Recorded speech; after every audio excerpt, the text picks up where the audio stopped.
Zagreb je bio pri jednom velikom vrhu, koliki je budžet, koliko je to kemijanja i stvarno uvijek moram tu pohvaliti i zahvaliti se gospodinu Bandiću i gradu Zagrebu na zbilja trudu da se taj turnir održi.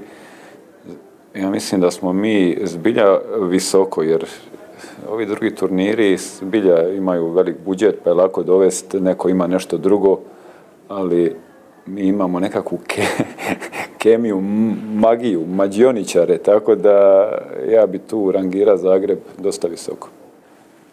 Je, zadovoljstvo mi je i čast i zadovoljstvo i izazov.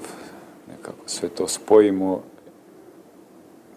Ja mislim da ovo je, napokon sam spreman biti trener. Do sad nisam bio, sada sam nekako spreman, osjećam se dobro u toj ulozi i očekujem puno od sljedeće godine.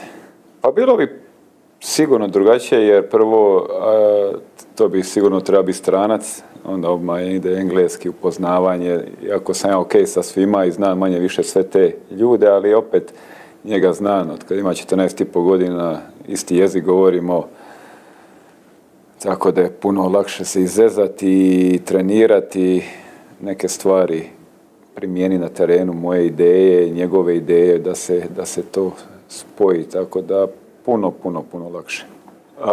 Pa vidi, to je dobro jedno pitanje, nemam pojma, ali samo znam da je bio jedan period gdje sam ih stvarno ubijao, masakrirao i onda je head se počeo buniti, znaš, mora bi malo smiriti tu nervozu u ruci, da je manje razbijaš, onda sam ja prestao razbijati, a onda su se počeli ponovno buniti da nema u posla tamo, da ova ekipa što moje rekete radi, da im je dosadno. Ja kažem, ajde sad se vi lipo odlučite, pa mi javite, hoćete da razbijem ili ne, ali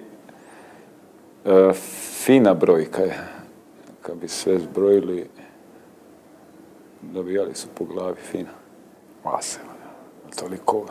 Mislim, jesam ja malo jedan drugačiji lik, ali toliko vaš reketa nisam razbijao. To bi trebalo biti jedno par hiljada reketa. To je nemoguće, majko, ti razbijati.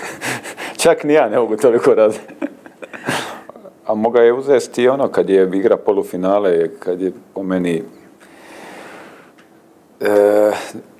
nije treba izgubiti od Rodika onaj meč, tako da ja sam i očekivao da jednog dana ono osvoji Wimbledon, nažalost on je jedini i zadnji igrač koji je gaja taj servis mreža tenis i velika šteta za svjetski i hrvatski tenis.